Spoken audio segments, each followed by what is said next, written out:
Let me start scrolling on Instagram.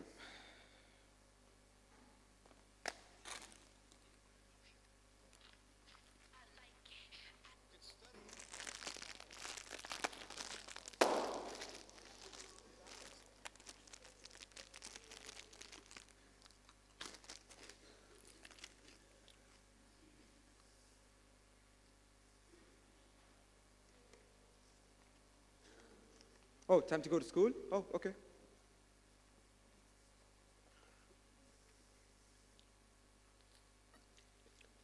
Oh, we reached. I guess it's time to work.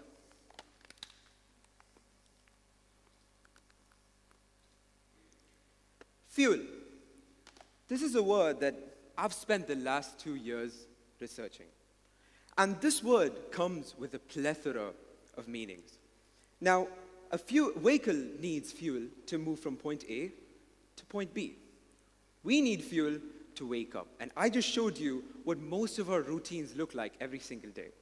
We wake up, we eat, we drink. But what did I do the whole time? I scrolled.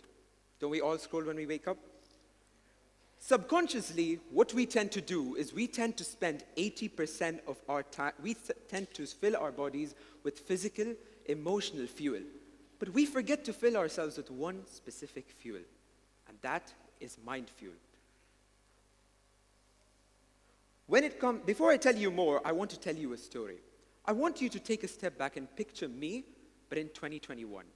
Younger, fatter, and shorter. 2021 Ramadan, I was just another year 9 student. I spent most of my days gaming, daydreaming, and just thinking about who I was really supposed to be. And in Ramadan, the month of fasting, what we do is we wake up at sunrise, we eat a meal, and we fast till sunset. And at sunset, now I live in a Desi Indian household. And in an Indian household, when there's food, you have to eat it. So I would stuff my face with whatever's in front of me. And then I made it my motive that year to go to the gym after prayers every single night. Now in year 9, I'd go to the gym, I'd come back, and I'm hungry. And I want to make something, I want to eat something, I want to drink something. And I thought to myself, you know what, why not I make a smoothie? So one smoothie after another, I made smoothies that were spiced mango to mint chocolate chip and whatnot. And one day I sat there as I made my smoothie and I thought to myself, why don't I record what I just made? And there it began. I started recording what I made. And with 20 followers and less than 100 views, I started posting my videos, one after the other. Now, this is not a great story, right? Most of us post on social media every single day. But what happened is, when Eid came around, the celebration that we have after Ramadan, I sat there outside with my best friend Yasin, and suddenly I got a text. I took up my phone, and I saw the notification, and it read, Nando's Qatar wants to send you a message. So I thought to myself, well, I guess the Espetada is on discount again. From 70, it's gone to 50. And I showed my friend saying, look, this is the text that they sent. What are they saying? I didn't read it. He did. And he told me, Arman, read it. Nando's just invited you to come and film their restaurant. When I was 15, little me couldn't believe it. I was like, how? Nando's? Why? Little me doesn't comprehend how that one direct message from Nando's led to me coming here and speaking for you, led to me filming Chunks and Beta Squad when they were here in Qatar, and so much more. And the next few months after I accepted Nando's invitation, it felt like a dream. I was filming cars, restaurants, events, all for free, and I was living my best version of life that I could think about. My initial aim was to become an influencer. I wanted the followers, I wanted the likes, I wanted clout. But then I realized that doesn't mean anything, and I shifted my focus to filmmaking. But why did I tell you this story? Let's go back to fuel. A couple of minutes ago, I woke up and I started my day eating and drinking. Now, that's probably what all of you do every single day. And that's where my concept of fuel comes from. Like I said earlier, fuel takes the car from point A to point B. It helps us to wake up and live the rest of our day. But at the same time, what fuel have we given our brain? A car can't move without fuel, but yet we want our brains to work without fuel? How do we do that? And I'm here to talk about what I call mind fuel. The same way we look at that delicious steak served at a restaurant or that mouth-watering lasagna your mom made, why don't we ever look at what fuels our brain? What pushes your mind to go above and beyond? What makes your mind feel alive, tingle with excitement, and think about the next thing that you'd be doing using it?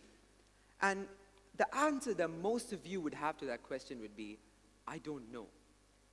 Well, that's okay because it's different for everyone. Everyone has their own kind of fuel. But why don't we know what it is? Before you answer that question, why you don't know what your fuel is, I want to ask you this. How many of you are always sharply focused? Raise your hand. Now, the reason most of us did not raise our hand is because our days are filled with screens, like I showed you 5 minutes ago. We wake up, the alarm clock wakes you up from your phone. You take it, you go on Instagram or TikTok as you sit in the bed for 30 minutes to 2 hours, and you scroll and scroll and scroll. After you scroll, you get out, you want to cook or you want to eat something, you're scrolling, or you're watching your favorite Netflix show. Then you're on the way to work or school, and what are you doing in the car? You're on your phone. Once you reach school or work, you sit down, you open up your laptop, and what are you doing again? You're on your screen. And virtually what we're doing is we're spending our entire time on one specific thing, screens. Now, what happens when you do this is that you haven't given your brain a second or a millisecond even to think, to just focus on whatever is around you. And in essence, what we do is that we have no time to think. We have no time to innovate or come up with the next billion-dollar idea that every single one of you has inside you. Harvard researchers say that 47% of people and their minds are always wandering because we're too focused on what's happening next and what's happening next and next and over again. My dad always tells me that the problem with this generation is that we always focus on what's happening next. He takes me to go-karting, and then I'm like, I want to watch a movie. I finish the movie, and I want to have a dinner. I finish the dinner, I'm like, what are we doing next? What are we doing next? And like I said, I'm guilty of this. How many times are we at a party or at a restaurant or at dinner, and what are we thinking about? What am I going to do after this? Am I going out with this friend? Am I watching this movie? Am I eating this? This is all we do every single day. The problem with this is our screens have given us a maximum focus attention span of, guess what? 40 seconds. Our brains, you might think our brains are distracted, right? But no, our brains aren't distracted. Our brains are overstimulated. We crave and we desire distraction. We desire the injection of dopamine that a TikTok about a cat falling on a windshield gives us. We desire these endless cooking videos that come up on our page, and we are filled with hunger. And then when we go and take a bite of the food at our table, we're full. Because were we really hungry? The answer is no. This is how our mind works 95% of the time. There's an author named Chris Bailey of a book called Hyperfocus. And he talks about this concept called scatter focus. This trains your mind to work differently. When you take a shower, I'm assuming you don't use your phone when you're in the shower. I hope so. My mom sometimes thinks I do, but I don't generally. When you take a shower, do you sit and think about 1,000 things at the same time? Don't you find your mind first thinking about what I'm going to be doing next couple of hours, then how I'm going to be submitting my assignment, to what I'm going to tell my friends, to, oh, I have this business idea. Your brain is all over the place. It's a 15-minute shower and you've had 10 ideas in that 15 minutes. How? The rest of the day you don't have 10 ideas. The thing is, when you're not with a device, what your mind ends up doing, and when you're at rest, what your mind ends up doing is it thinks about multiple things. And what your brain needs to do when you enter the state of scatter focus, like Chris Bailey calls it, is that it needs to connect the dots. When you're hungry, what do? You think of a food, and you think of a restaurant, or you think of a source. It might be your parents, it might be a restaurant. And then what your mind does is it connects the dots. And you go to that restaurant. And what do you solve? You solve your hunger. The same applies to scatter focus. When you're thinking about multiple things and your brain is all over the place, and suddenly that idea just clicks. And when it clicks, there you go. You've found your fuel. The thing is, if I picked up my phone when I was making those smoothies, this was 2021, I didn't even have a phone, I had to use my parents' phone. If I was making smoothies and scrolling, I would have never, ever thought about filming what I was cooking or what I was making. But because my phone was away, my brain was in a state of scatter focus. And what did that end up to me doing? That ended up with me taking up my phone and recording, or taking up my parents' phone and recording what was in front of me, what I was doing. One thing that I've found after talking to a lot of adults is that the state of the attention of our lives is what determines the future and success of our lives. If our lives are not filled with overstimulation, if we're calm and distracted in a good way, we find that our lives are full of happiness, satisfaction, and eventually you end up finding your fuel. But clearly, it isn't just about focus. Mind fuel is something for yourself. It's that benefits you and changes you. Only you. But is that all there is? While the you is definitely in the equation, I believe your mind fuel has to be about the them.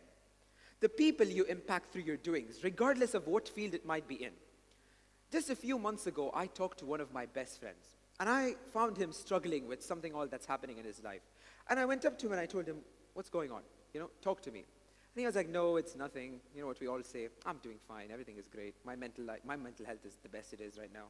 And I questioned him, and eventually he told me that he's struggling with dissatisfaction. No matter how many A's or 95% or certifications he gets, he doesn't feel happy with his achievements. Now, from the outside, his life was an extremely rosy one. If any of you saw his life, you'd be like, this guy is living life. He has all A's. He gets 95, 97, 98% in every test he does. He comes from a very wealthy family. What more does he want? But he wasn't happy. Now, you might be saying, come on, if I was that guy, I would be happy all the time. But let me tell you, you wouldn't be. The reason that he still wasn't happy was because he was not impacting people. People weren't part of his equation. And right now, after I told him this and he went on his own journey of self-discovery, he is now impacting people by leading several community outreach events. And I swear to you, he's so much more happier. This is also reflected in various studies around the world. There is a filmmaker named Adam Leipzig, and he talks about how he went to Yale for his Bachelor of Arts. Now, I know what you all think. Going to Ivy Leagues or going to the best universities in the world mean that you have a high-paying job, right? The best office that you could ask for. A Mercedes or a Rolls-Royce comes to pick you up. This is what you think that Ivy League means. But despite this, and this is true, despite this, when he had a reunion with his Yale class 20 years later, he found out that 80% of people who attend the reunion were unhappy. Now that's confusing. Let me repeat what I just said. All of them went to Yale. All of them landed million-dollar jobs. They're all living in New York City apartments. But still, 80% unhappy? Why? He found out that the 20% of people knew 5 specific things about, and that's why they were happy. Number 1, who they were. Number 1, who they were. Number 2, what they did. Number 3, who did they do it for? Who did they impact? Number 4, what those people wanted or needed. And lastly, what they got out of it. How they changed as a result. Now he asks, how or why is that formulation so powerful? Why are those 5 things making them part of the happier 20%? Because of those 5 things, only 2 out of 5 are about what? Are about you. 2 out of 5 of those questions are about you. The other 3 are about them, the people. The most successful people in any field always focuses on the people that they serve rather than themselves. The happiness of the people that they have impacted in turn makes them happy. And life teaches us that if you make other people happy, if you take care of other people, life will take care of you. So when you go home today and scatter focus and hopefully start connecting the dots towards what your mind fuel could possibly be, I want you to remember that people are at the forefront of the equation. No matter what you do, whether it's pick up a camera like me, or art, or cook, or whatever your hobby or your passion might be, try to find a way to impact people and watch how your life changes. For me, I try to tell untold stories through my camera.